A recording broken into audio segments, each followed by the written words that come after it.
The broadcast is now starting. All attendees are in listen-only mode. So hello everyone, welcome to the Placement Exchange Candidate Webinar Series. This is Acing the phone and Skype interview. I wanted to just make sure that everybody knows that this webinar is being recorded and it will be uploaded to the TPE YouTube channel within the week. And so if you are unable to stay for the whole time, or if you want to share this with other people, they can always check out the TPE YouTube channel to be able to see this webinar and all of the past webinars that we've done for the candidate development series this year. In addition, since you are all attending the webinar and won't be able to speak with us, there is a question box in the bottom of your GoToWebinar screen that you will be able to type questions in, and either I or the presenters will be able to answer the questions as we go along, or I'll make sure that I ask the presenters the questions at the end of the webinar to be able to make sure that they answer the questions that you have. And so with that, we will go ahead and get started. And so, Tricia, you want to go ahead and start by introducing yourself? Absolutely. Hey there, everybody. My name is Tricia Smith. I use she, her pronouns, and I'm serving at Virginia Tech. Oh, I'm supposed to go now, aren't I? Yes. Hi, everyone. My name is Michelle Streeter. I also use she, her pronouns, and I'm currently working in student activities at the University of Virginia. And my name is Donald Walker. I'm the moderator for today's webinar, and I'm an assistant director at Acing University. Today, the webinar outcomes and overview, we're hoping that you'll be able to identify the purpose of first round in screening and interview processes, prepare for general expectations from potential employers, apply personal skills and experiences to interviewing, and create relevant questions for potential employers as well. Just so that you have a brief overview of what today's webinar will include, we're going to talk about the phone and Skype screening process, and so that's the initial process that you go through to be able to get through the paper cut and then also through to the phone and Skype screening. We'll talk about candidate preparation, what you need to do to be ready. We'll talk about introducing yourself, so how do you introduce things and how do you answer the questions that are being asked of you in a phone or Skype interview. We'll also talk a little bit more about how can we help to prepare you with questions and how can you be prepared to ask questions of potential employers. And then, as usual, we'll end it with other tips and tricks that the facilitators have to offer. And so with that, I will turn it over to Tricia and Michelle to take us through. Thanks so much, Donald. This is Tricia. I'll begin by telling you a little bit about me, where I've come from, and my experience in different interview processes. I have my undergraduate degree from Clemson University, my master's in higher education from Texas A&M. I have worked at a couple of different locations before Virginia Tech, went out west to the University of Arizona and did semester at sea after that. And have been at Virginia Tech now for, I'm in my 12th year. So my current position is Associate Dean of Students and Director for the Intercultural Engagement Center, which is all in student affairs. I'm fortunate to have been on the TPE committee the first and second year that TPE launched. So I've been working with placement services for quite a long time at this level. But on a day-to-day level, I'll tell you that the job search process and the onboarding and recruitment processes for bringing on team members is one of my most favorite things that I get to do in my work. For the majority of my career up to this point, I was in housing and residence life and was able to lead search processes for undergraduate, graduate, and professional positions, and have really taken a keen eye to thinking really intentionally about the professional search process and what it is our institution and our departments are looking for in candidates. So I'm excited to share some of that information with you today. And this is Michelle. And so, like I said, I'm currently the Assistant Director of Student Activities at the University of Virginia. I did my undergraduate in mathematics at Davidson College and then went to graduate school at Appalachian State University, where I got my master's in college student development. This is my 7th year out of grad school and in the field, and I have worked in student activities, housing and residence life, and new student orientation. I've spent most of my time on the East Coast, but during graduate school I had a chance to venture into the Midwest and did a NODA internship at the University of Wisconsin-Madison. And let's see, so I have had the opportunity to go to TVE and interview for positions, which I think is a really valuable experience to have. And I've also had the opportunity to go as an interviewer, and so it's always a good experience if you ever have the chance to be on both sides of the table, and hopefully at some point in your careers you will have that opportunity.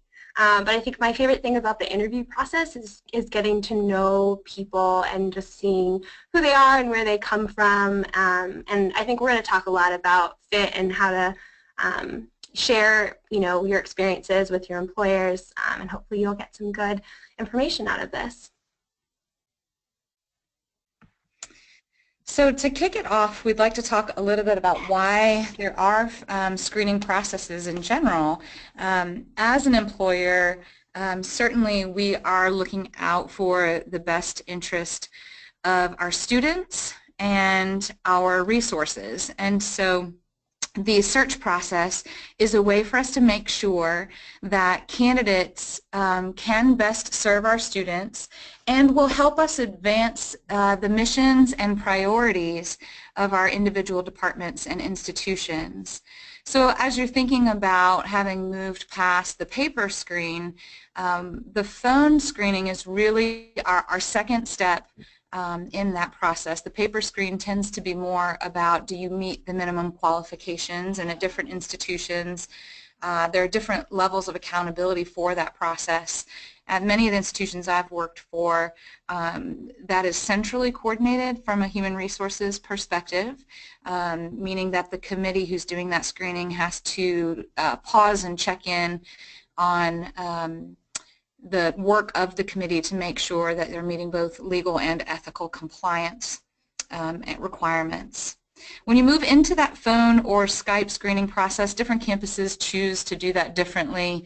Don't be concerned too much about being offered a Skype for one place and a phone for another place. Sometimes it's about resources, sometimes it's about accessibility, sometimes it's just simply a matter of time, and moving between these methods has different restrictions for the employer. So no matter what you're offered, know that the purpose of the screening is really an initial assessment. They want to make sure that you reasonably have a grasp of the current climate around student affairs and whichever particular department or service within student affairs. They're going to check on some basic logistics. So, for example, if it's a position that has on-call responsibilities, they want to gauge your reaction to that expectation and make sure that you're comfortable with some of those expectations that you have. They're just looking for those foundational skills and your interest in them.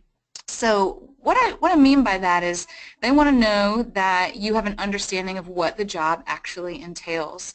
If you've done your homework, if you have thought carefully about what you're bringing to that position, how you can enhance it, where some of your gaps might be that you still are looking to learn from the position itself.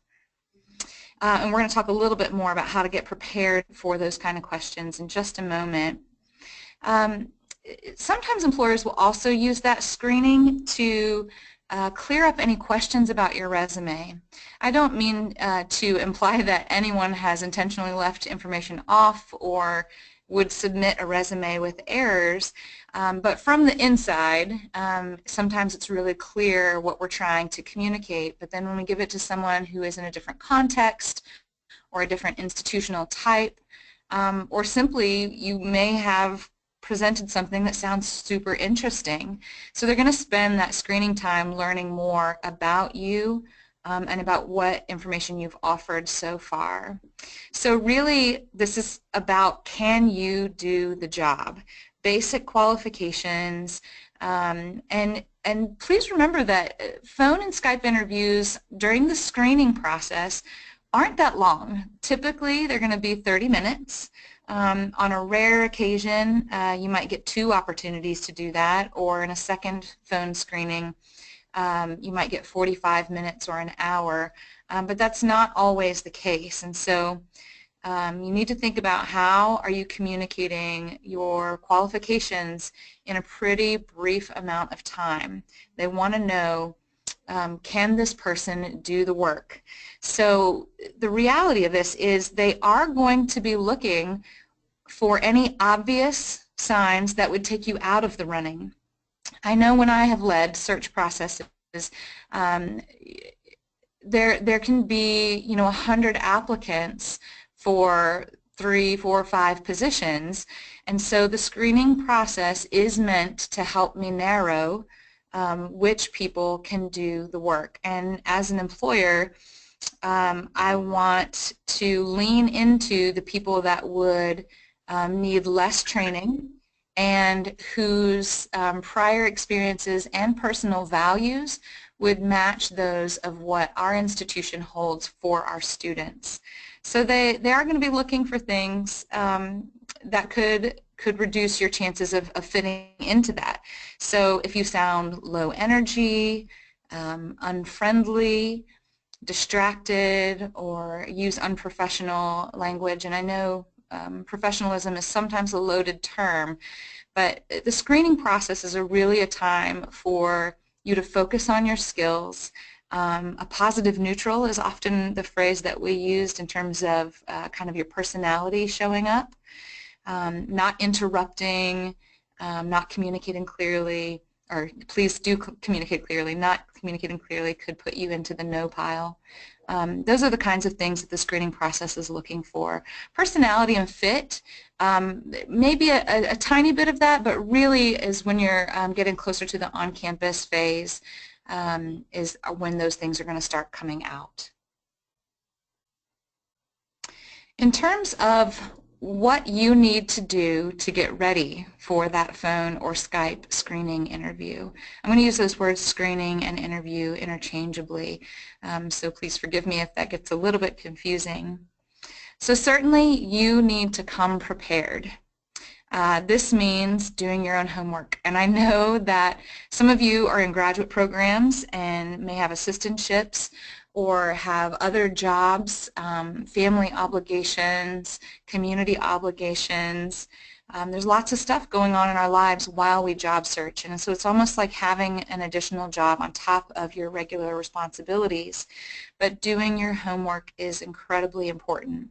So when you're researching the institution, there are several ways that you can do that. Certainly you can go sightseeing, and I mean visiting websites. Obviously the institution's website is a great place to start. Think about it like this.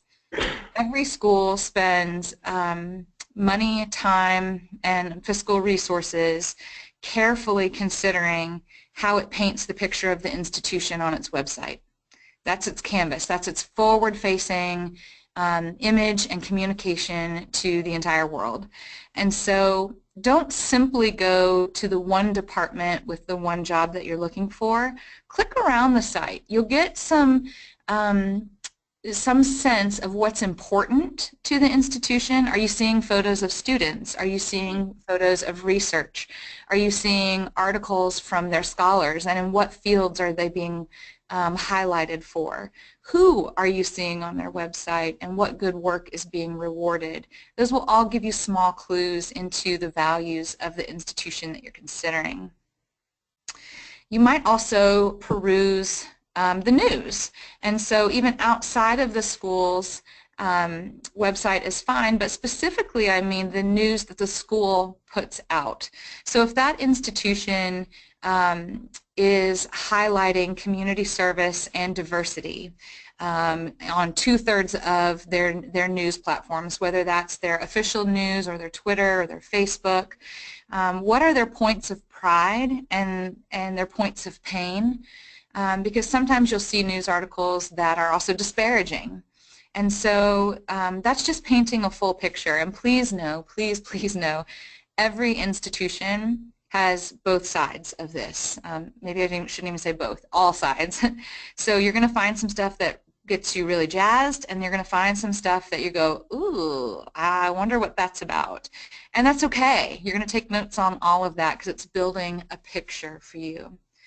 Some folks choose to review rankings. You know, it's fine. I wouldn't put a ton of stock into it, except for that the institutions that are ranked, say, in the U.S. News and the Princeton Review, that's probably points of pride for them, so it may be something to bring up. If they're not on those rankings, don't count them out. You have to know that, at least in the United States, that capitalism is at play, and so I certainly don't want to take away any awards or high points for those institutions who are ranked, but it is not the end-all be-all for student services and for student education. You may also choose to think about what you're getting from social media. So there's some really great things you can dig around and find, but you need to be careful, honestly. If you know people at that institution and you want to connect with them, that might be cool. But if you see some folks on social media that seem to be spokespersons of sorts for the institution, take note of it, but choose carefully if you want to reach out. If you're going to reach out to someone you don't know based on their social media presence on behalf of the university, it is most ethical to let them know that you are in a search process. That disclosure is important because this field is really small. And so we're all here to take care of each other and to take care of our students. And so that ethical disclosure is an appropriate expectation. And as you're looking at open positions at institutions, you're going to be searching for what you want, of course. But I'd also ask you to take a look at what else is open. That turnover could give you some insights into funding priorities or strategies of the new leadership. You know, if there's a new president at that institution, there may be some really cool initiatives happening. And so it'll give you a sense on if there are positions being created or if there are a ton of vacancies. It might help you start to put together some of the other pieces of information. I would definitely let you know, too, that Higher Ed Jobs did a pretty cool review of institutional profiles. So you should check their website and check out some of the information they've compiled for you. In terms of your personal preparation, there are tons of banks out there. You can Google general questions that you should be prepared for. Your institution probably has similar questions they can help you prepare for. But what I'd really like to ask you to do is, before you even look at a single question, is to take out your journal or your laptop, wherever it is that you do your best thinking, and I want you to think about who you are and why you are. So every time I've been in a search process, I have spent a significant amount of time before even submitting my application getting clear about what it is I bring and where are my gaps. And the last couple of times, what I've chosen to do is think about what are 3 or 4 values that I hold dear in the way that I work with and for students, and then map out what habits, what experiences, what opportunities have I engaged in that are evidence of those values. So really, any question that comes up, you will have examples that demonstrate the values that you want this employer to hear about your work and your commitment to the field. Practice, practice, practice. And there are people in your life who care for you, who are going to give you good feedback about some annoying things you do, if you say it too much, if you don't look people in the eye enough, if you tend to look at men more than women. These are all things you need to use your network to give you good feedback, and remember that they're doing it because they care for you and they want you to get the best job that you are absolutely qualified for. Some of these little nuances tend to get us out of the running. The last thing I would say is over-preparation is dangerous, right? So you don't want to come off canned. And so if you're going through your practices and you're doing question, answer, and you're just reviewing those question and answers, sometimes it can come off rehearsed. So that's why I give the recommendation of using a values-based and then mapping your experiences kind of process, because you can flex and you can sound authentic because it's truly about what you're passionate about. Okay, so now we have the opportunity to talk a little bit more about the actual interviews and how to answer questions. And so starting the interview off, I just want to say up front that you're probably going to be nervous going into your phone interview, especially if it's a position that you're really excited about. And what I want to highlight is the fact that chances are everyone's nervous. So talking on the phone or even Skype interviews aren't comfortable for everyone. And so chances are your employer is equally nervous and excited to meet you. And so everyone's kind of starting off on that point. And so if this is your first time doing this or you haven't had a chance to be on the other side of the table, know that going in, everybody on this phone call or on that Skype interview is human. And then generally the way the interview kicks off is that the person leading the interview will have everyone go around and introduce themselves. Sometimes you'll know in advance how many people are going to be on the phone call, and obviously with a Skype interview it's easier to tell how many people you're talking to. But with the phone call, it is helpful to have a pen and paper out and just try to write down the names or something about each of the folks so that you can kind of keep track. And typically in a good interview, the interviewers will say, this is so-and-so, before they ask their next question so that you can keep tabs on who you're talking to. So they will introduce themselves, probably give you a brief overview of the process, so letting you know they're going to be asking you some questions, how long you can expect for it to last. And then usually they kick it to you and say, okay, so tell us about yourself, or why are you interested in this position and this institution? And I would say that like 97% of the time, that's going to be the first question that you're going to get in a phone interview. And so this is a great opportunity for you to highlight your personality, things from your career that you think are really relevant to this position. But when you're answering this question, you want to make sure that you keep it brief, because this is essentially you laying the foundation of who you are and why you're here. But the rest of the interview is going to be the opportunity to really flesh that out and share those details and experiences that make you qualified for this position. And like Tricia said, the goal of this initial interview is to figure out, can you do the job? And so you're really focused on showing them, yes, my skills and experiences have set me up to be able to do this position.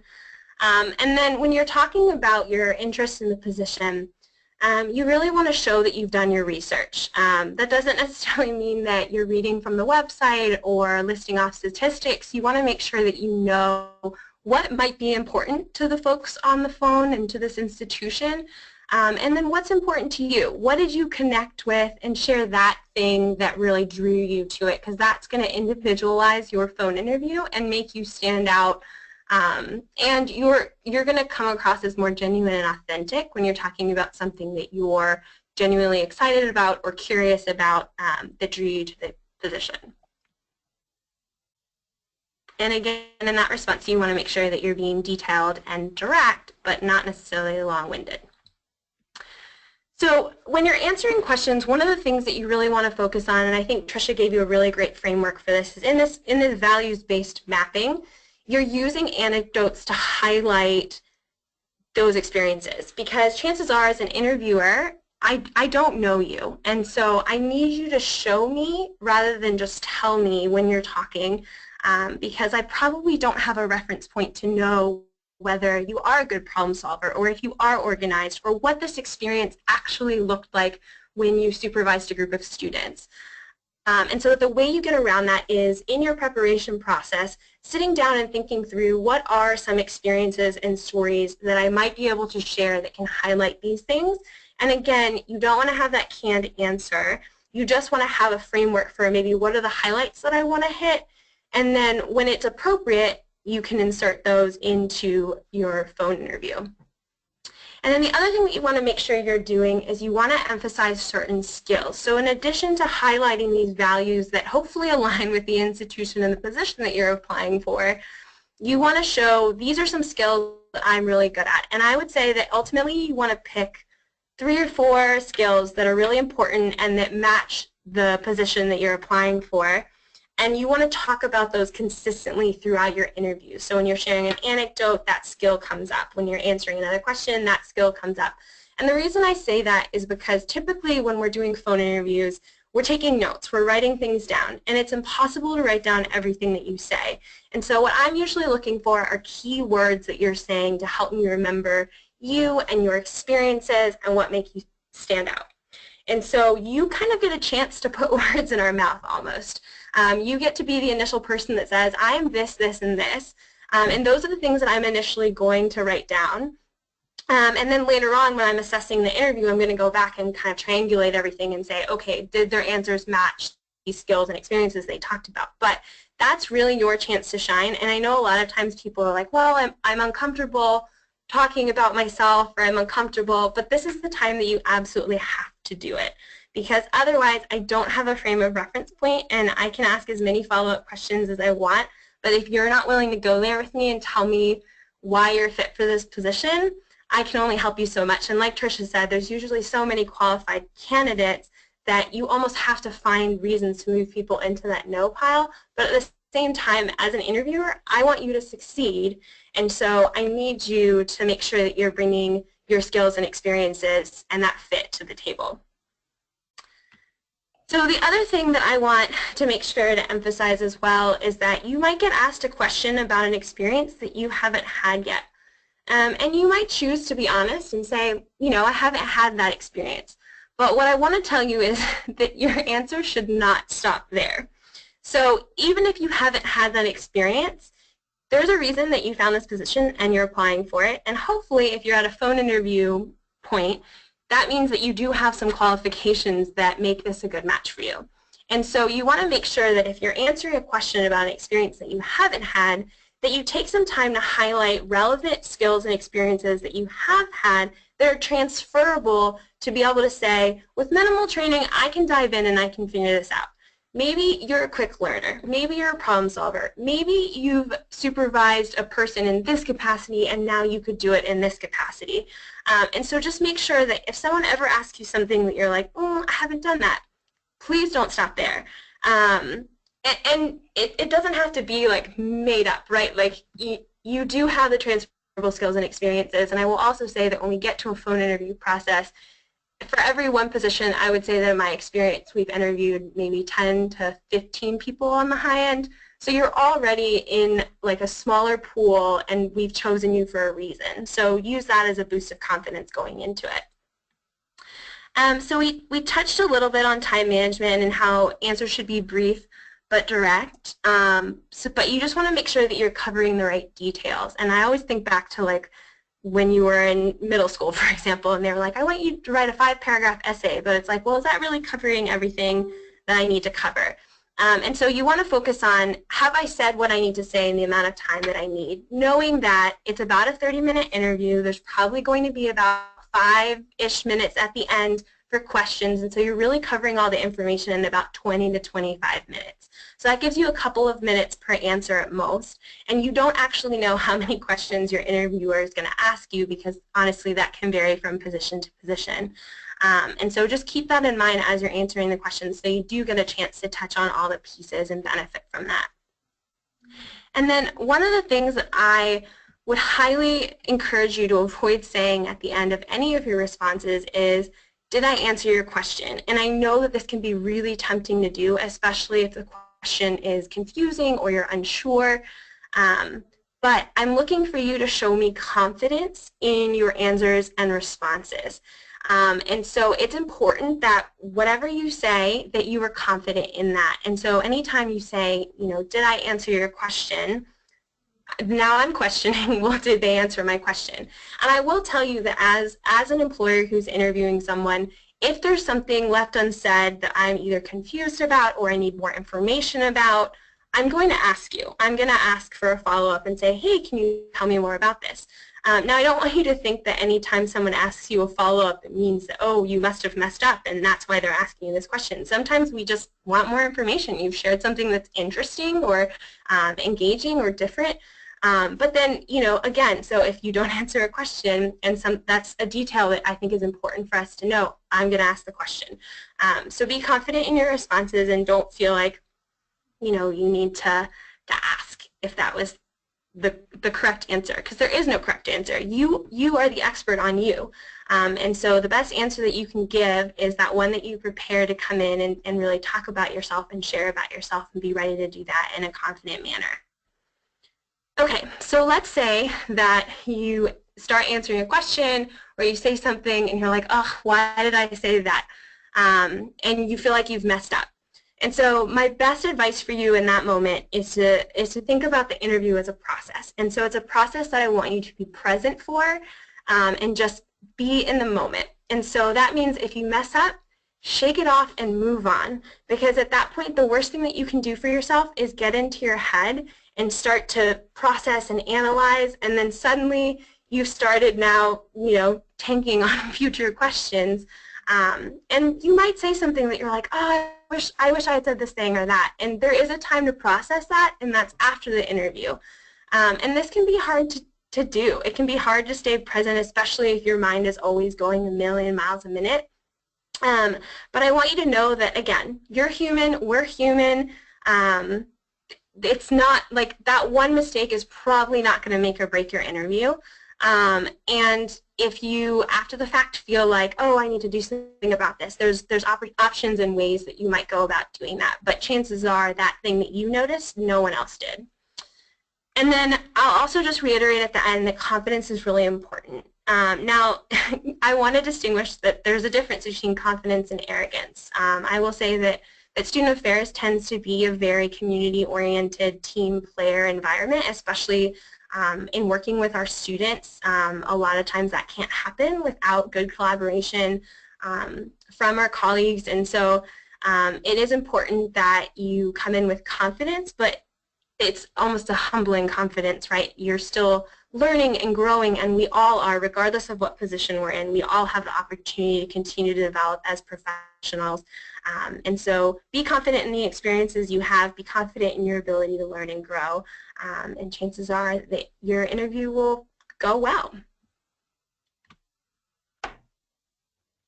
Okay, so the other thing that you want to make sure you spend time doing in your preparation process, especially as you're answering these questions during the phone or Skype interview, is figuring out what skills you have. And Tricia gave you some opportunities to do that through talking to people that you trust and confide in, to be able to share, hey, these are things that you should be aware of during this process.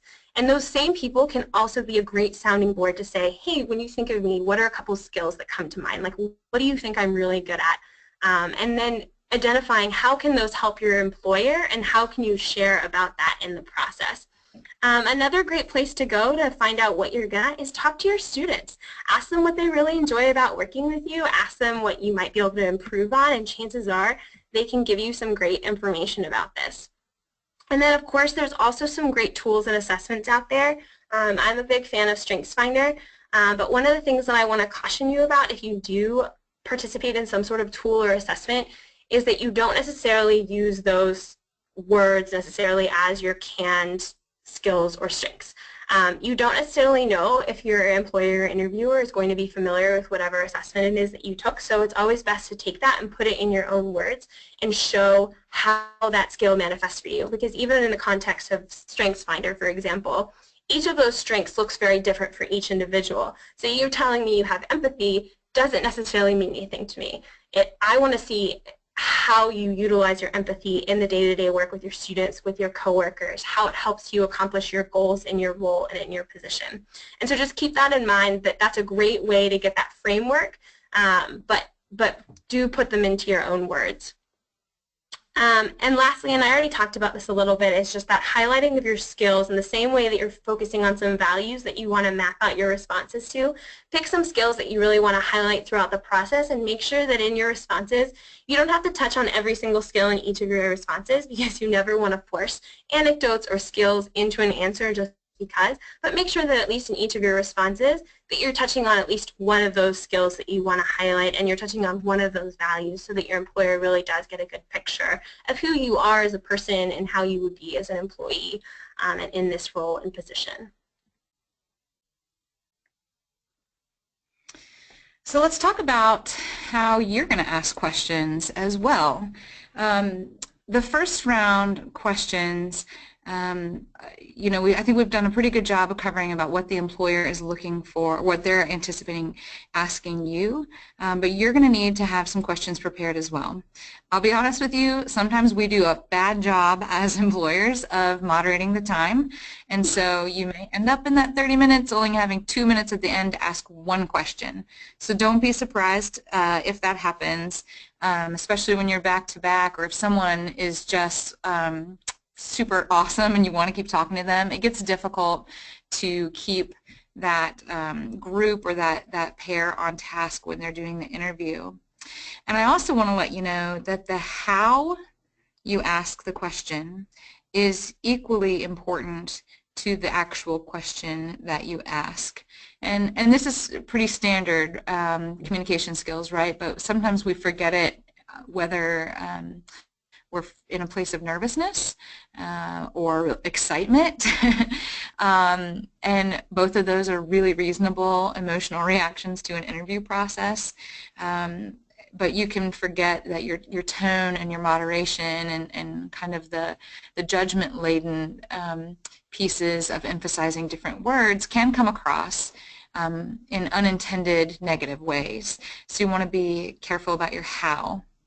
When we think about what you might want to ask in those couple of minutes at the end, basic responsibilities that aren't clear in the position description or that you are particularly interested in and want more detail about, that would be a good place to start. I'll tell you that accomplishments are always awesome. There's a saying that people will remember not what you said but how you made them feel, and so I always love to end my question period as the person being interviewed with allowing the employer to brag a little bit. So you might ask, what are you most excited about that's coming up in the next 2 years in your department? What project or priority are you excited to be a part of in your unit? So giving them a chance. So why do you stay? You know, like if someone has been there for 10 years, odds are good that they've chosen to stay there for 10 years. And so there's got to be something that keeps them excited about coming to work each day. So what keeps you coming back? Like what are you excited about that your students are working on? If from your research you found some highlights that match your values, maybe you want to throw that in as well. I noticed that you have student groups that seem to study abroad quite frequently, and that's an area that I'm particularly interested in advancing myself. Can you tell me more about how your university values that? So you can pick out things that you notice they're talking about and match it with things that you're really interested in as well. Of course, it's always safe to ask for any guidance about the process from here. What are your next steps? And what are the ways I should be looking for communication from you from this point? That's totally fair and reasonable thing to ask. Oftentimes as employers, that's the last piece on our script to tell you on those interviews as well. There are some things you want to avoid, right? Funding is probably not an appropriate thing for a first round interview. Again, remember we're screening. This is 30 minutes to identify basic skills and a chance for you to demonstrate those skills as aligned with your values. And so the funding question, how much will I be paid, how much budget will I get to manage, that stuff can usually wait until a second round interview, and we're going to have another webinar just about that second round and on-campus questions, and that funding stuff should definitely be held for that point. It's also not a time to ask for feedback. First of all, there's not enough time. Second, we all know that people need different amounts of times and access to information in order to process the experience. And so they may not be able to do that reasonably in that amount of time. And it's also not the point of that 30 minutes together to say, like, how did I do? Or is there any constructive feedback I could take from this interview to move forward in my search process? Remember, this process is about the employer making sure that they're choosing the best team members to work with their students. So you need to focus on that at that point. The last area to avoid kind of question that I would suggest is questions that are laden with stereotypes or guesses.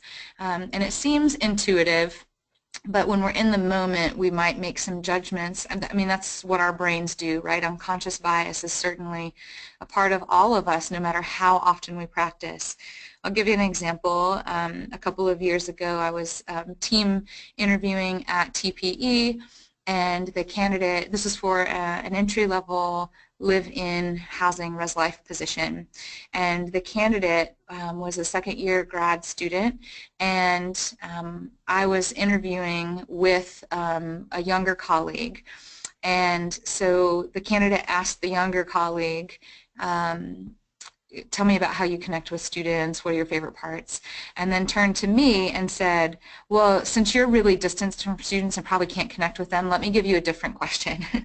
And so it was absolutely unintentional, but the message that I received was that in our short interaction together, she didn't perceive that I could connect with students based on my age.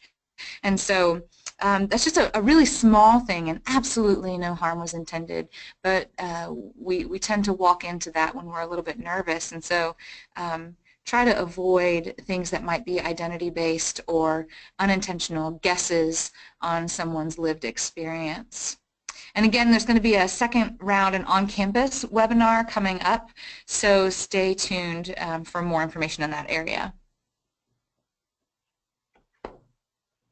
Okay, so the last thing that we want to leave you all with is a few more tips, tricks, and advice to be able to ace that phone or Skype interview. And the first of those may seem very obvious, but it's about your cell phone service or your wireless connection. So my recommendation to you would be to make sure you test it and you scout out a location a day or two in advance so that you know that it's going to work and that you're not scrambling 10 minutes before to try to figure it out or to discover that you don't actually have a signal. And if you are conducting an interview on a cell phone, and I would highly recommend finding a landline if you can, but if you can't and you're conducting it on a cell phone, I would call a friend or a family member and just make sure that you actually have good connection and then it's not just like there and suddenly disappears. Because that can be really frustrating for you and it can be really frustrating for the employer. Another tip I would have is when you're scheduling your phone interview, make sure that you connect on the time, or make sure you connect on time, sorry about that. So use a universal clock and just make sure that you're ready to go when that clock turns into that time. And know that if for whatever reason you don't get a phone call right away from the employer, it might be that an interview before ran over, but just be ready and waiting. And then if, several minutes do pass and you feel like you should have heard something, feel free to email the employer and just confirm that everything is correct. When you are confirming the interview, I would make sure that you double check the time zone, even if it feels obvious.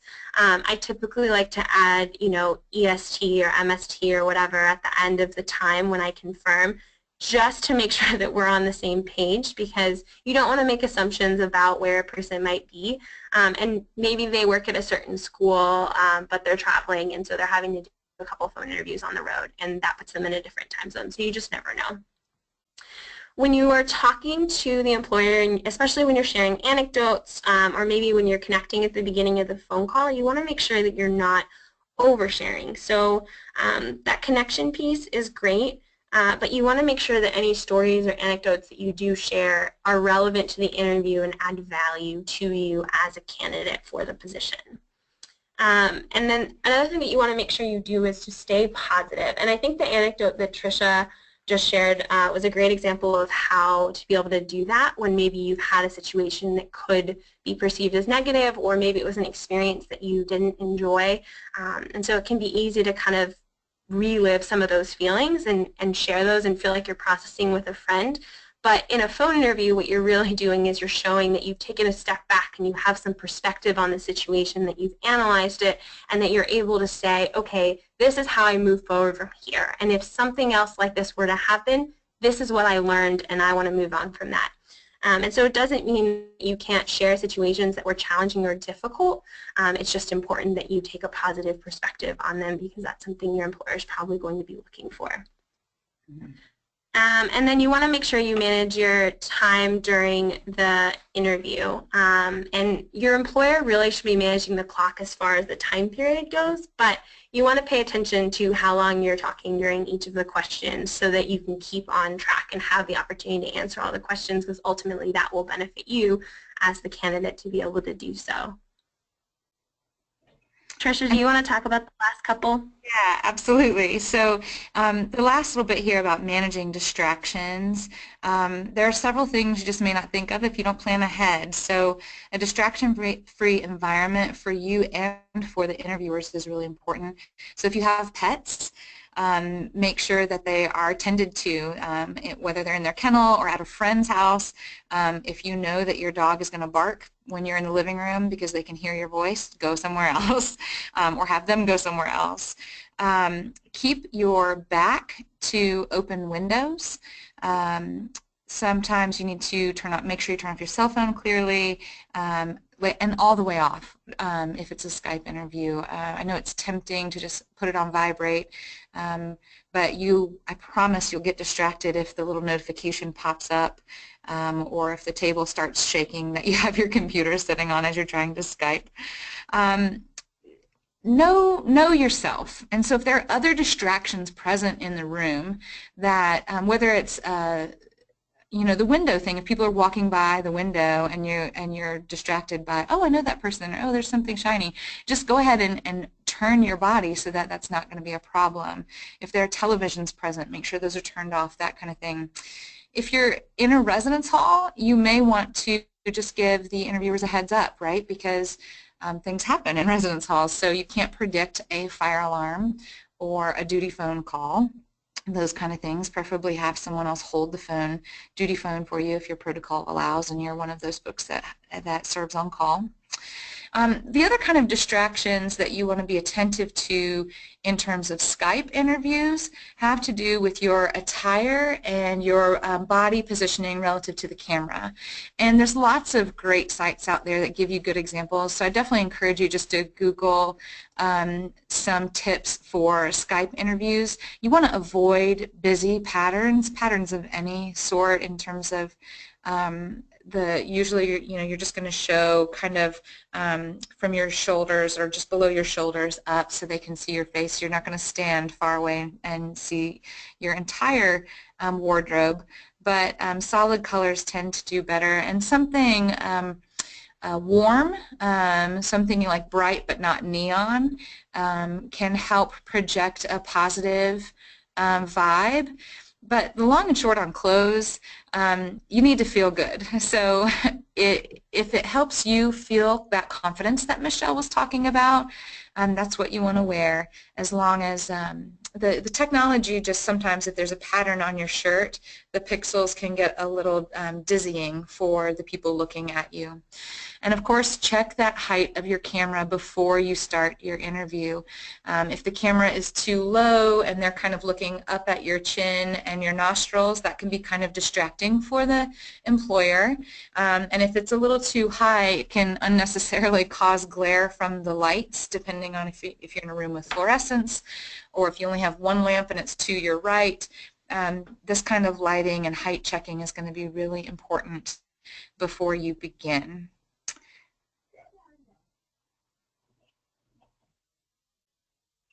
I think at this point we want to open it up for questions.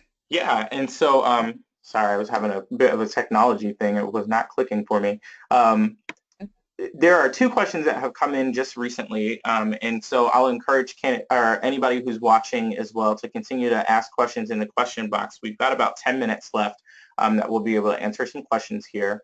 And so the first question was, how does the phone and Skype interview differ when it's only one person interviewing as compared to two or three interviewers?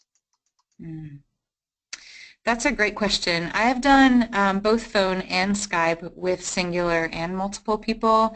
And obviously for a phone interview, it's going to make it a lot easier because you don't have to imagine that you're in the room with them or set up objects to kind of track like, okay, this is Sarah talking and this is Abdul talking. So the one-to-one on a phone can actually work in your benefit sometimes.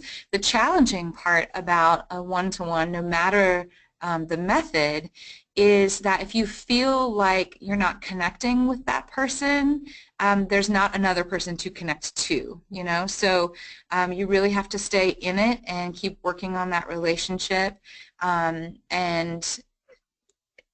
try to meet that person where they're at and just give it your best shot. Michelle, would you add to that? I think the only other thing that I would add about a one-on-one, and really your employer should do a good job of managing this, but it's easy for the interview to feel conversational, and that's not a bad thing as long as you make sure you're covering the points that you need to in order to share your experiences and skills appropriately. But if you spend too much time on a phone interview talking about a connection you have, because this is such a small field, it's so easy to find commonalities and people that you know, it can take away from the opportunity to share and talk about what's going on. But you just have to do your best to navigate that in that situation. And again, hopefully your employer will do a good job of managing that. Thanks. So the next question that came up was, is it okay to decline Skype interviews and request phone interviews instead?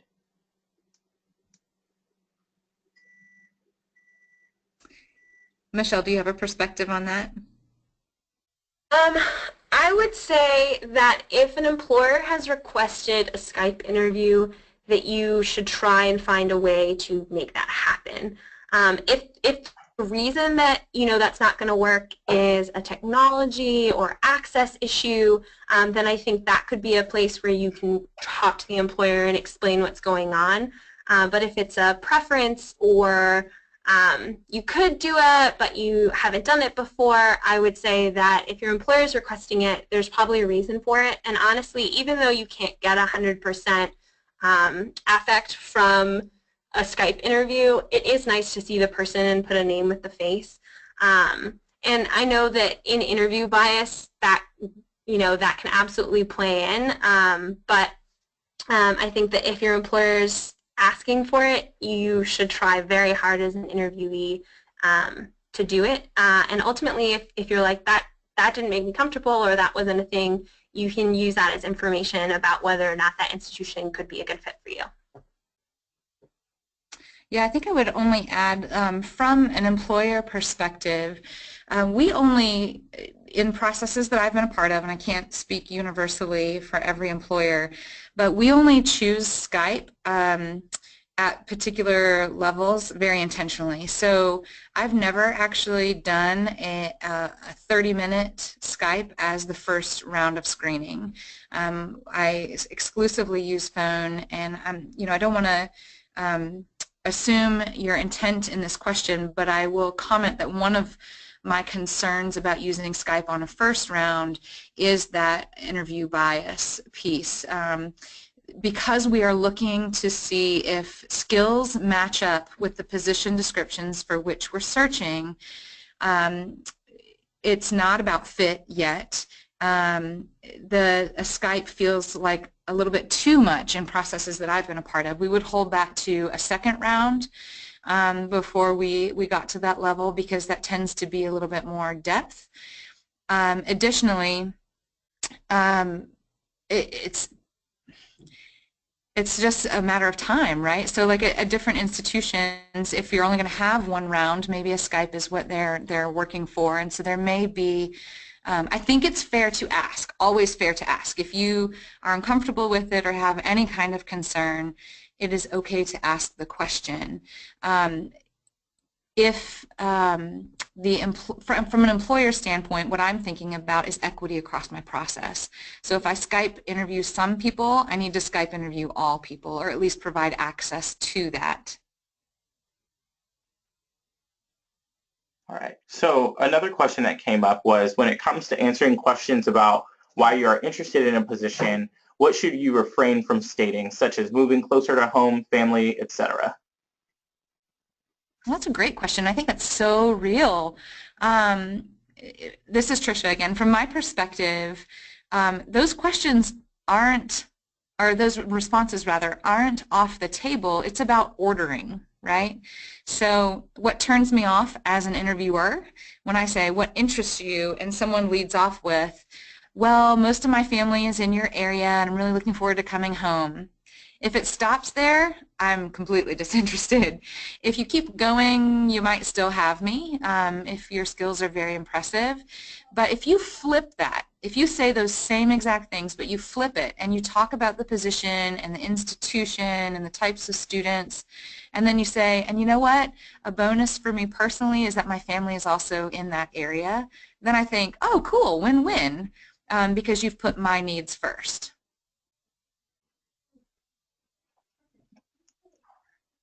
I couldn't I have agree nothing to add. Tricia answered that great.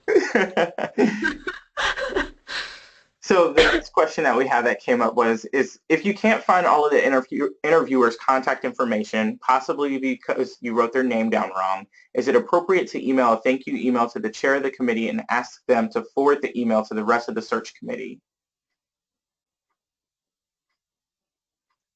I personally wouldn't have a problem with that. I think that's totally appropriate and fine. And different people are going to respond differently, but you know, I wouldn't discredit a candidate who said, hey, could you please pass my gratitude along? Totally agree with that, Michelle.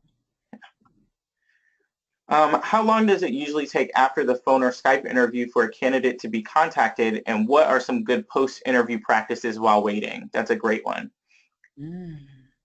That is a great one. I'm in a really reflective spot right now. Wow. So the how long do you wait is completely relative. If you're, you know, early on when I talked about some processes are very HR heavy, like there's a lot of checks and balances, that's going to extend your wait time. If the search has a sooner start date, that's going to shorten your wait time. So it's really difficult to predict your start time without actually, or wait time, excuse me, without actually asking the folks what are the next steps in your process. And so if they say, we're going to be contacting folks 2 weeks from now, or on Friday, we're going to start doing our screening and we hope to start contacting our candidates again on Monday. You know, use those benchmarks that they offer you and work from that. In the meantime, one of my suggestions would be take those notes that you've taken during your interview immediately after, just start writing. Write down everything you felt, everything you heard, everything you're thinking about, and just be present with that experience that you just had. And in the kind of medium term, in that waiting period, certainly doing your thank you notes and doing some more reflection. If there's something that they offered that you need to research more, that would not be a bad idea. Although I know if you have a pretty broad search, that can be pretty time consuming because you might have multiple irons in the fire, so to speak. Michelle, would you add anything to that? I think the only thing I would add is that if you have not heard anything and your employer didn't necessarily give you a timeline, maybe they forgot or they were kind of vague with it, I would say if it's been a couple weeks that you can probably reach out at that point and say, hi, assuming you're still interested in the position, hi, I really loved our chat on the phone interview a couple weeks ago. I really enjoyed speaking with you and I'm still very much interested. can you give me an update on where I'm at in your process, and see what they say. And again, that doesn't necessarily mean that they've moved forward. It could be that something halted the process. I know our institution is very HR heavy, and so there's a lot of people that have to approve on campuses. And the other thing too is on campuses are very dependent on people's schedules and availability, and there's going to be certain people that you want present during those interviews. So just because you haven't heard anything for a couple weeks doesn't necessarily mean you're out of the running, but you should absolutely follow up if you're still interested in the position. Okay, one last quick question because we have about a minute left. How personal should you get during the tell me about yourself portion? Should it be personal interest or work related? Michelle? Honestly, I think this is tricky because it's obviously going to depend on who the employer is that you're talking to. I think for me as an employer, I want to hear a little bit about highlights of things that you've done that you're excited about, so I know where you're, again, that values based, so I know where your priorities and your values lie in your work. And then, because the next step to that question is probably going to be, what are you interested in this? And so do those things align? But if you throw in a fun fact about like something you enjoy doing, maybe you like kayaking, or you're into yoga, or you know, you like to read, I always think that that's nice to like know something that just like personalizes the conversation, because the other reality is that, you know, you might do 10 plus phone interviews and you're going to have a lot of the same conversations. And so it's nice when you can write down something that distinguishes a person from the group. And so little things like that are great. I wouldn't spend the majority of the time talking about your personal interests, because I think that can get a little more fleshed out during conversations in between interviews and stuff when you're on campus. Yeah, and I completely agree, Donald, on that question. And even better for me is if you tie that personal tidbit to a work relevance. So if you're into yoga, you might talk about how that informs your practice, how wellness is threaded throughout both your work and your personal life. Or if you're a first-generation college student and that's what drives your passion for inclusion and safety in the higher education environment, you know, those are the kinds of things that kind of blend that personal and professional. I love that. Well, thank you so much, Michelle and Tricia, for offering such great advice on today's topic on acing the Skype and first phone interview. I wanted to make sure that I reminded everybody to join us next time for the upcoming webinars that we have, and so the next 3 are listed. The next one will be on January 12th, which is next week. I'm talking about, it's just a TPE candidate question and answer session at 7 o'clock p.m. And so you can feel free to log on at any time and ask any of the candidate development team any questions that you might have. On January 19th, we're going to talk about TPE on-site logistics. And so that'll be really helpful for candidates to really figure out what it is that you'll need to be prepared for on-site. And then we'll have another question and answer session on February 2nd. Another thing that I just want to make sure that we remind people of is that if you're looking for a new position yourself, don't miss the opportunity and make sure that you sign up for the TPE on-site event from March 8th to March 12th in San Antonio, Texas. The early registration deadline is tomorrow, so I will strongly encourage you to go ahead and get registered for that so that you can get the lower price. And then while you're at the TPE on-site event, please make sure that you if you're interested in volunteering in any way to be able to help other candidates and just be able to help the whole TPE process, you can log on to theplacementexchange.org to be able to volunteer. If you have any other questions or anything like that, please feel free to email us or hit us up on any of our social media. Our email address is candidates@theplacementexchange.org, and then you can find us online, and just feel free to ask any questions that you have, and we'll do our best to be able to get back to you. I wish everybody a really great day and hope that you are having a great new year. You are welcome, whoever just wrote those thank yous in the question box. So thank you so much for tuning in. And like I said, if you got anything else for us, please just let us know. Have a good day.